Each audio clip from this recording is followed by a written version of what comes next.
dumako na po tayo dito kung saan umiiyak po si Zoraida sa isang pare. Hindi kayo sumusuporta sa panawagang patalsikin. I assume ito yung panawagan na pababarin na si Presidente Bongbong. Ayan, yung CBCP daw po. Ito po, yung guest nila dito ay CBCP. Marcos at palitan ng Red Gov or whatever. Anong pinangagalingan ng position na yan? Well, ang kaya sinabi ko yun, di ba? Kasi it was articulated by the then president of the conference, si Cardinal Lambo. Sinabi naman niya dun kaya nagkaroon nga ng konting ano yun di ba? Parang, confusion, di ba? Kasi nung sinabi niya yun, para tayo magiging ano nito, magpapapalit-palit lang tayo. Di ba? So, Tama. Huwag na tayong, alam nyo respeto sa mga kulay-kulay. Pero hindi na dapat tayo yung papalit-papalit. Di ba? Wala tayo ano bang nakita nyo kay Pangulong Bongbong Marcos para palitan nyo? Di ba? Lantaran, pinipake news siya. Tapos papalitan nyo? Are you drugs? Aray ko. Di ba? Wala ka naman nakikita na ginawa ng Pangulo kundi sa ikabubuti. Kita nyo ngayon, yung Iran, may permit na tayo sa Strait of Hormuz. Sa awa ng Diyos, makakabalik na ang ating gasolina. Diba? Anong gagawin nila? Pe-fake newsin nila. Tignan nyo yung isang bata na rape. Agad na inaksyon na ng Pangulo. Yung dating Pangulo, gusto niya siya muna ang maunang mang-rape. Diba? Saan ka makakita niyan? Ang Pangulo natin, sabi niya, inaksyon niya agad yung rape. Yung dating Pangulo, ano sabi? Dapat ako muna ng rape sa Australiana na yan. Diba? Bago nyo tinikman, dapat ako una muna nakatikim. Saan kayo makakita ng ganyan? Saan kayo makakita ng ganyan? Mga kababayan, mga karayuma, ano bang nangyayari sa utak natin?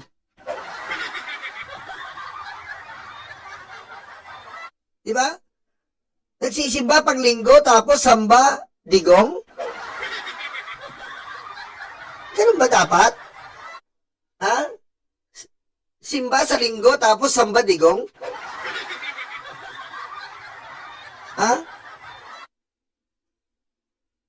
Ayaw kura pero pabor finger katulong? Aray ko. Gusto Diyos pero gusto stupid God? Aray ko. Ganun ba tayo mga kababayan, mga karayuma? Gusto Diyos pero gusto stupid God? Ano tayo? Isipin nyo yung ginagawa nyo. Sa totoo lang po. Kasi hanggat hindi tayo namumulat, walang mangyayari sa bayan Alam nyo, mamulat po kayo. Diba? Mamulat kayo. Kung mali si Bongbong Marcos, batikusin nyo. Pero kung may mali rin kay Duterte, batikusin nyo. Mali yung ginagawa nila, nagpe-fake news sila. Mali yung ginagawa nila, inaalis na nila ng accountability. Ayaw nilang umarap sa accountability. Sa tingin nyo tama yun? Sa tinagal-tagal po ng pagharap ni Sara sa impeachment, hindi siya umarap. Sa tingin nyo tama yun? In the future coming, sa mga susunod na mga panahon, may ganyan. Anong mangyayari? Ganyan din gagawin. Sino kawawa? Yung politiko ba? Hindi. Ikaw ang kawawa. Tayong mamamayan. Dahil kung merong mga parating na mga magnanakaw, nagdanakaw ng magnanakaw pa rin sila. Hindi yung politiko ang kawawa. Ikaw na nagtatrabaho ng 8 oras, mapalamon mo yung pamilya mo. Hirap na hirap ka na, nagkakasakit ka na. Tapos pagdating mo ng 60, nasan ka? Nandun ka sa bahay mo, naghihintay ka na lang mamatay. Samantalang sila, nasan sila? Nandun sila sa masarap na buhay nila. Nandun sila sa masarap na mga places. Ikaw, ginawa mo yung buhay mo, sa buong buhay mo, puro ka trabaho. Sa buong buhay mo, puro ka na lang pamilya inintindi mo. Oh. Pag mahina ka na, anong gagawin mo? Maghihintay ka na lang mamatay. Aasa ka sa gobyerno na puro ninakaw yung pera. Oh. Huwag ka magre-reklamo kung kurap yung gobyerno kasi ikaw mismo, sinuportahan mo ay kurap. Kung hindi ka magsasalita ngayon, kailan pa? Kung hindi ka matututo ngayon, kailan pa? Hindi para sa amin to. Hindi para sa iyo to. Para sa atin lahat to. Para sa kinabukasan ng anak natin. Ganun dapat ang mindset natin eh. Pag mali, mali. Pag fake news, fake news. Pag nagdudulot niya ng maling isipan sa ating kababayan, kontrahin mo. Oh. Magpapadala daw ng gasolina, mali. Kontrahin mo. Huwag mong paniwalaan. Batikusin nyo. Nagdudulot ng kamalian sa bayan natin eh. Hindi yung papaboran mo pa. Oh. Alam nyo ng lantarang mali, pinapaboran nyo pa. Hindi ganon.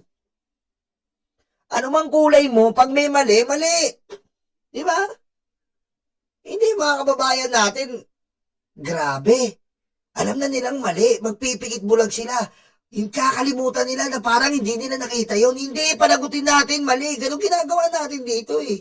Pinapanagot natin dahil mali. Dahil makaka-apekto sa atin. Bayan tayo eh. Makaka-apekto sa bayan natin. Di ba? Kung may masisirang bayan sa atin to, sino masisira? Tayo mismo. Hindi yung parang kayo lang ang nasa bayan na to. Oy, Nieves Peña, thank you. Rule of law, democratic processes, yun ang paliwanag niya. Okay. So, malinaw yun. Yan ang pinanggagalingan. Diba? Rule of law, democratic processes, sundin natin yan. I'd like to push that just Yeah. a little bit further. Yeah. It is still part of the rule of law for a change in leadership when a leader has become incompetent. And that incompetence can be either physical or in some instances moral. So, but the church has not taken a stand. Yun nga, kumbaga, you were saying rule of law kaya hindi pinapatalsik. It's still rule of law in the manner, in the change of leadership. Yeah. Well, while I may... Oh, mali ka na kagad dyan. Pinipilit ni Zoraida.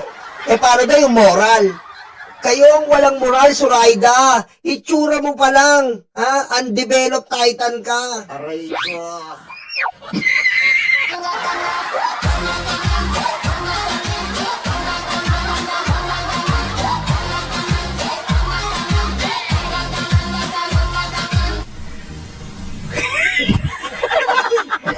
Yabang neto.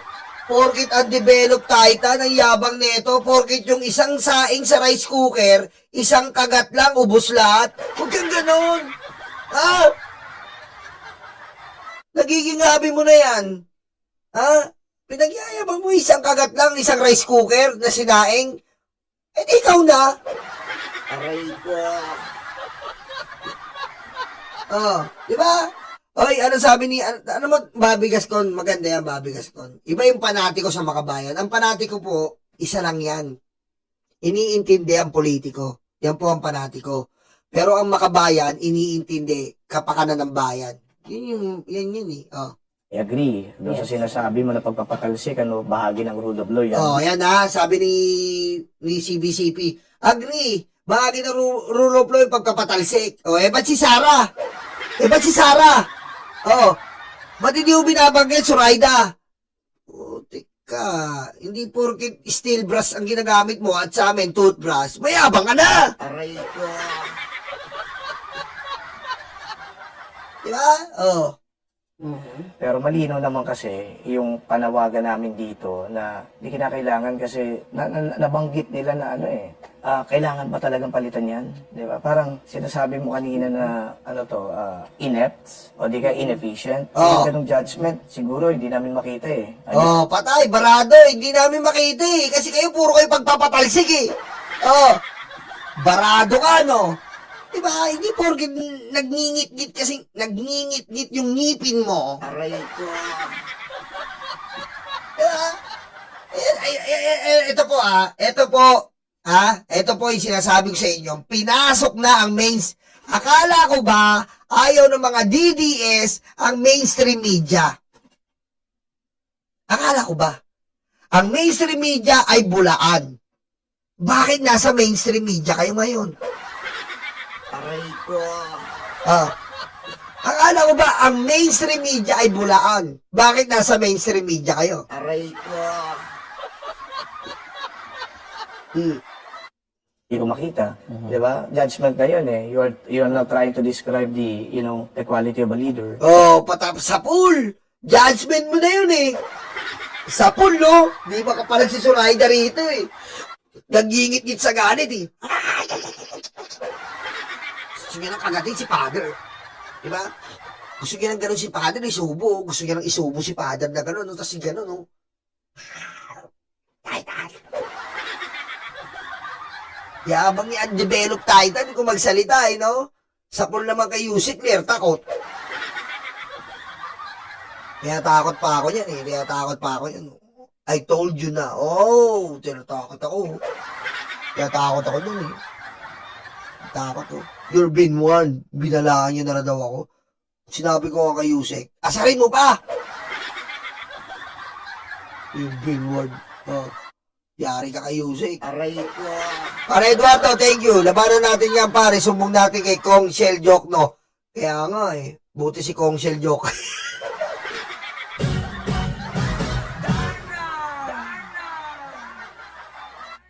Pare, si Kong Shell Joke, no? Ano naman yun? Member ng Datit yun. Datit. Ano ba yung kanta? Laklak, pare. Datit. Joke lang, Kong Shell, ha? Kong Shell, joke lang po, ha?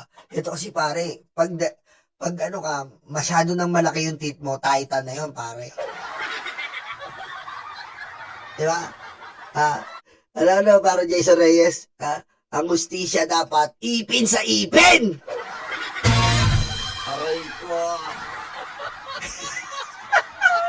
Hindi kinakailangan kasi nabanggit Oo, prinsesa, Sir Serwin, no? Prinsesa, dalin mo ako sa iyong palasyo! Datit! Aray ko. Ay, mag-subscribe kayo kay Trixie Villa, ha? Mag-subscribe kayo kay Trixie Villa. Thank you. Mag-subscribe. Sila na ano eh. Kailangan ba talagang palitan yan? Oo. Diba? Parang sinasabi mo kanina na inept, Oo. hindi ka inefficient. Oo. Yung ganong judgment, siguro hindi namin makita eh. Oo. Hindi ko makita. Oo. Di ba? Judgment na yun eh. Oo. You're not trying to describe the quality of a leader. So Oo. maaaring kulang kami sa kaalaman. Oo. Di ba? Kaya hindi kami talaga basta-basta kung magagagalaw. Oh, kita mo, barado, no? Gusto kasi ni Titan, ni Suraida Titan, gusto niya si Father na sumang-ayon na patalsikin si BBM. Hindi ganon, Suraida. Ha? Hindi ganon. Di ba? Ganyan, ba't kanya tingin mo? Okay, dumako naman po tayo dito.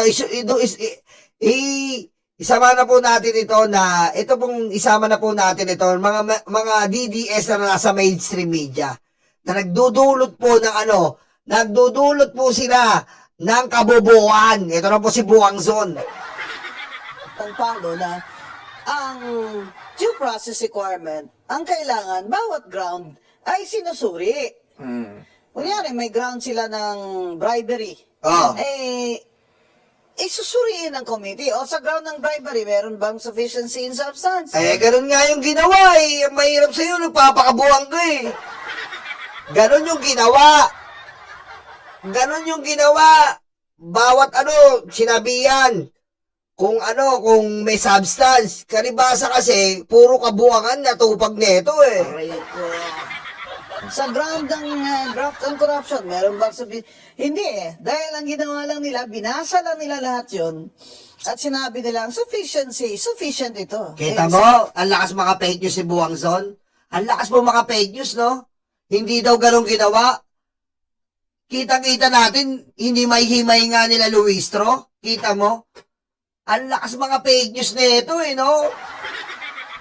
substance. Oo, and also when you say, yun nga, recital of facts, no? Yun din yung ano namin eh. Wala namang ultimate facts eh. For example, Alam mo yung POA, kanina pa ako nagigigil sa ultimate impacts to ko eh.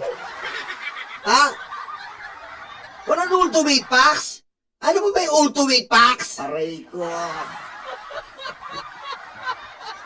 Ano po ba yun? Yung ultimate packs, bawa ako. Ako to ha, eto po ha, ako. Ayan. Eto po ang ultimate packs. Pakinggan nyo to. Patayin mo si BBM, patayin mo si Martin, patayin mo si Lisa. No joke. Yun. Ayan o, live na live po yan. Ganyan ang ginawa ni Sarah. Aray ko. Oh. Ano tawag mo doon? Ultimate packs yun. Ano, live na live oh. Ganyan na ganyan ang ginawa ni Sarah, inulit ko lang. Patayin mo si BBM, patayin mo si Marty, patayin mo si Rita. No joke. Ano bang sinasabi mo dyan, Edward Scissorhands? Aray ko. Diba? they said the Vice President committed plunder. No, alam naman natin may elements ang krimen na plunder. You're a public officer, amount is 50 million. Alam mo po, ang bobo-bobo mo eh. Alam mo po, wala ng plunder. Sa grave threat na lang tayo. Huwag na yung plunder kasi isa lang po, Isa lang ang mapatunayan dito, impeach yan. And then lastly, and this is the most important part, there is amassing, acquiring, diba, appropriating ill-gotten wealth. For example, ngayon, dun sa allegation, sabi nila, may confidential funds. That's elephant in the room. Confidential funds, hindi ba? May confidential funds. Dinisburse ang confidential funds. Ngayon, paano natin nasabing napunta sa bulsa ng Vice Presidente Correct. yung... And I've said this before, kung ang confidential funds ay hindi na-liquidate ng tama, ang commission proper ay maghuhusga na ito ay i-refund. Pero dito sa case ni VP Sara Duterte, sinabi ng COA na may unqualified sila na report at ito ay na-liquidate na ng tama. Ay, napaka-fake news talaga ni Buwang Son. Anong na-liquidate? Anong na-liquidate? Eh, sabi niya nga ni Sarah, sabi ni Sulaika, COA, wag mo nang bigyan ng dokumento yung Kongreso. Diba? Oh, si Sarah mismo ang umaawat sa COA na wag magbigay ng dokumento sa Kongreso. Bakit? Kasi nga, mauhuli na siya. Susmiyo ka, Buwangzon. Di ibig sabihin na kung hindi mo na-liquidate ang inyong confidential fund, ay plunder na. Kasi sa plunder, kailangan may transaction ka. May transaction ka na ikaw ang may control. Yung problema, wala namang nagbibigay ng ganyang opinion sa ating mga congressman dahil wala namang iniisa sa kanila dyan dating COA commissioner. At hindi naman sila magtatawag ng experts. So ngayon, Magtatawag, antay ka lang, sinampina na nga eh. Ang bobo naman dito. Kaya nga sinampina na eh. Kaso umiiyak yung kampo ni Sarah sa sampina, sa mini trial. Sinampina na nga eh. That is a process and that is due process. Sus Mio, Buwangson. ang sinasabi nila, sila na lang ang magsusuri. Kaya sinasabi ni Luistro na gagawa sila ng mini trial. Abay, kung gusto mo man, Luistro, baka mini pudol ang ibig mong sabihin. Dahil yung mini trial na yan, wala yan sa konstitusyon. Nakita mo po ha, mainstream media to ha. Mainstream media. Kanina si Zoraida. Ngayon naman po si Buwangson. Kitang-kita nyo yung mainstream media, umaatake ha. Aray ko. Tignan nyo. Mainstream media sila, pero kitang-kita mo yung biases nila. Ay, susme. Aray ko. Diretso. Balata mo si Luistro. Yan lang naman alam nyo eh. Hindi po yan jurisdiction ng House of Representatives. Under Article 9, Section 3, Subparagraph 6, the power to try impeachment cases lies solely on the Senate. So now that the Vice President... Nag-try na ba? Nakita mo na ba? Oh. Naumpisahan na ba? Yung sinasabi nyo mini trial. Anong sabi? Ang sabi, tignan nyo muna.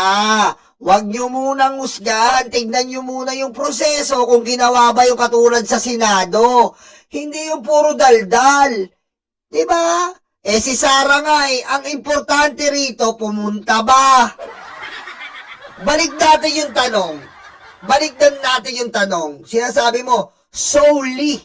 Ha? Solely sa Senado. Eh kung balik namin sa'yo, the initiation ay solely sa Kongreso. Pumunta ba si Sara? Huwag kang pabobo, Buwangson. Binubobo mo yung tao eh. Oh. Paano niya mabarating yung Senado kung hindi siya pumupunta sa Kongreso? Sige nga. Aray ko. Paano mo masasagot yon? Kailangan ba sa impeachment nandun kagad sa Kongreso, sa Senado? Oh. Ang impeachment, kapag may initiation, nasa Kongreso muna. Ang gusto ni Sara, hindi sa atin ng Kongreso, sa Senado lang. Ganun po ba ang impeachment? Huwag yung tangayin ng taong bayan. Ha? Tatanga-tanga kayo eh. Ha? Ang impeachment, nag-i-initiate sa Kongreso, pupunta ang complainant, pupunta ang defendant. Oh. I-initiate nila yan. Kukuha na ng probable cause, then didiretso sa korte. Yun ang Senado. Oh. Eh, ba't tayo nyo explain na kailangan pupunta sa Senado, ay sa Kongreso? Susme! Bobo! It appear, Attorney Poa, they subpoenaed you. Yes, they issued a subpoena against me. I have not received the subpoena, but I've already stated that I'm willing to attend. Of course. Because wala naman akong kailangan itago doon. In fact, 2 years ago, well, less than 2 years ago, there was already a Committee on Good Government and Public Accountability series of hearings, no, where we were called. And I was being asked about my participation in the confidential fund issue. And I already stated my point that my participation was limited, no, to the fact that when the COA issued AOMs, of course, I was tasked as the head of office to reply to the COA AOMs. But you know, again, in fairness to our lawmakers, they probably issued a subpoena to in the hopes of clarifying certain matters with me, and I'm willing to submit myself to that hearing. And But to respond everything that, accordingly. Attorney Poa, that everything that they ask of you must be based on what you have submitted. Yes, based on what we submitted, the documents would actually show that I never signed any of the disbursement because I really was not part of the use, disbursement, liquidation of all these Correct. confidential funds. But as much as I can, based on my personal knowledge, I will answer directly their questions. Wala naman tayong Did they say sa subpoena nila ang Vice Presidente? Wala. Wala silang sinabing ganun. And as we all know, Eh, bakit hindi pwede nila yan.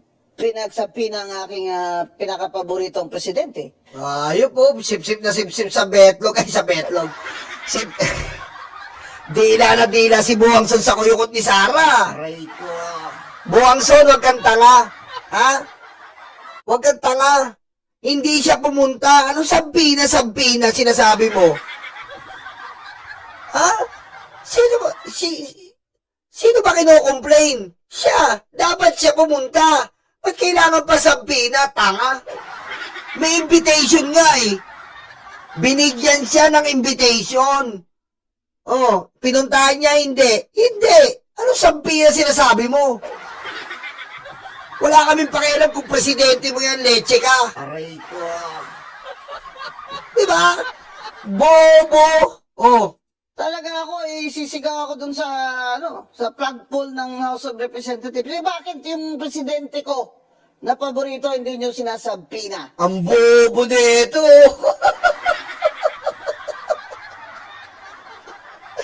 Hindi daw si sinampi na hindi ka pumunta. Tanga ka. Aray ko. Ang tanga mo. Ano ba to? Ito ba yung matalino, tatanga-tanga? Hindi mo nakita, hindi pumunta? Ha? Hindi mo nakita, hindi pumunta? Aray ko. Tanga? Yan ang problema dito sa impeachment proceedings, Oo. mga kababayan. Oo. This is largely political. Makita na natin sa iba-ibang complaints even before when Chief Justice Davide was also Attorney Poe was Yes. also Subjected to impeachment. yes, he was responded in the impeachment case. Makikita mo na political talaga ang impeachment. Hindi naman po kami tanga na hindi namin alam na political yan. Pero wag naman yung masyado nyo na kaming ginagawang tanga. Tanga ka talaga, buwangson. Tanga ka. Plunder na. Kasi sa plunder, kailangan may trapuli. Solid. Asked us Yung matalino dyan sa house, hingi ng kung ano-ano. Yeah, ako, masyado kayong... You have to forgive me, Attorney Boa, because I'm highly opinionated. Masyado kayong matalino dyan sa House of Representatives. Totoo naman, matalino sila, hindi katulad mo, tanga. Ha? Hindi katulad mo, tanga. Oh, eto, susupalpal ko sa mukha mo. Oh, tignan mo kung di ka tanga. Oh, ayan yung sinasabi mo, oh. Oh, sino tanga? Ikaw. Oh, Aray ko. oh. Anong sinasabi mong hindi inimbitahan, hindi sinampina? Tignan mo katangahan mo. Aray ko. Bobo ka! Diba? Hindi mo alam kung ano to, may sayad to eh. Ayan o! Nakikita mo! Na makita mo, hinahanap mo. Yung presidente mong abnormal, hindi nagpunta. Dahil magnanakaw nga. Aray ko. Pakabobo mo, Good Friday na, tanga ka pa! Patayin na si BBM. No joke.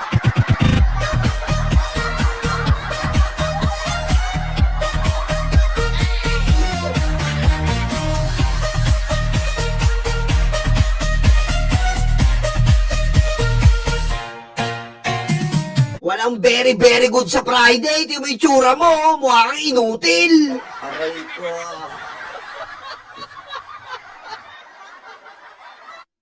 Si Congresswoman Winslow, napakatalinong piskal. Ay, totoo naman talaga, napakatalino eh. Yung one-fourth na utak niya, kaya kang talunin eh. Asawa niya ng nakusado ng rape ay Oo. tinatakas niya. Hey! Hershey na naman! Tignan mo, bobo to. Ha? Kita mo kabobohan. Alam niyang tapos na sa korte, pinatakas daw. Di sinungaling yung korte. Bobo! Aray ko. Yo. Diba? Oh, pinatakas daw ni Luistro yung asawa niya. O, kung di ba naman bobo, di sinabi mong sinungaling yung korte. Nakalaya eh. Oh, nakalaya yan eh. O, so sinungaling yung korte. Inutil! Aray ko. Katalino. Si Attorney Terry Don, dati ko yung estudyante. Hindi lang iba sa akin yan. Napakatalino din. Ako na lang kaya ang debatehin nyo. Ako na lang ang isang... Di ikaw mag-abogado, tanga. Di ikaw mag-abogado kay Sarah. Total, dinidila mo yung kuyukot. Oh, ikaw na mag-abogado kay Sarah. Ikaw magaling eh. Di ba? Ikaw magaling eh. Ikaw itsurang may kapansanan eh. Aray ko. Tingnan nyo. Sasamahan ko si Attorney Poa. Dahil yung mga ginagawa nyo, hindi na yan tamang sa isip ng lahat ng principles of law na ating pinag-aralan. Ewan ko kung saan kayo nag-aral. Baka Ikaw nga, hindi nga namin sa ka nag-aaral eh. Baka sa Boys Town. Aray ko. Bobo. Tanungin mo si Sarah tsaka ikaw, mag-combine yung utak nyo sa kayo nag-aral. Ha? Tingnan nyo. Ha? Na kapag may impeachment, anong dapat gawin? Pumunta ka. Hindi yung puro kayo daldal, puro kayo technical. Mga tanga.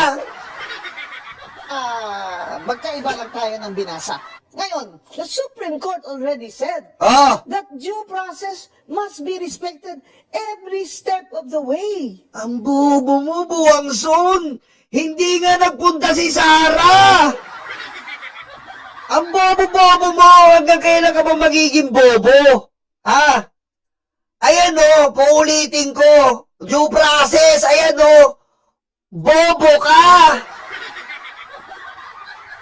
Ayan yung due process na sinasabi mong every step of the way. Tanga. Good Friday. Tanga ka pa. Ayan yung every step of the way. Every breath you take. Every move you make. I'll be watching you. Hi friends and not friends and not friends.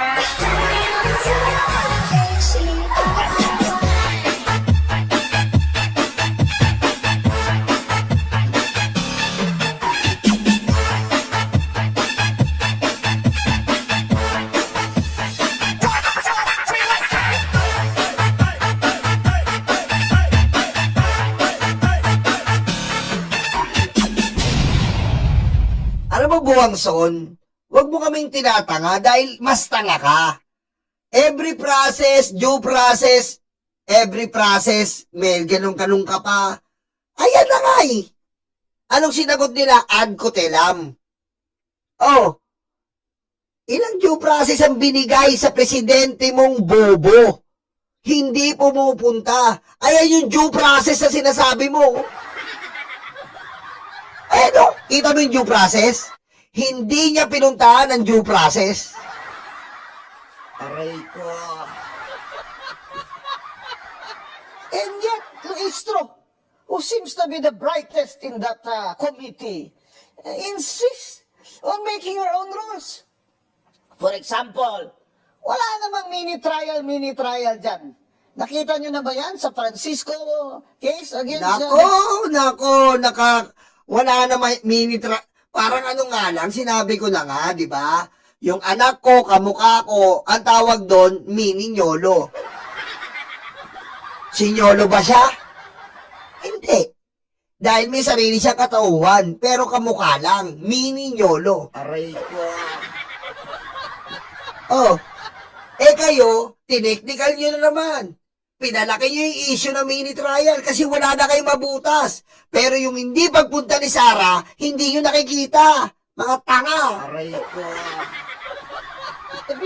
Nakita niyo ba yung mini trial sa kaso ni Mercedita Gutierrez? Nakita niyo ba yan sa kaso ni Erap? Wala. Gawa lang po yan ni Congresswoman Luistro. Kaya siguro imbitahin natin yan si Congresswoman Luistro dito, no? Net 25. Para meron naman siyang due process dito sa... Nako, tigilan mo kami, Buwangson. Ayan si Buwangson. Kita nyo. Tanga, no? Due process daw, hindi yan nakita yung pag-absent ni Sarah. Ganyan sila mambulag sa mainstream media. Tanga eh.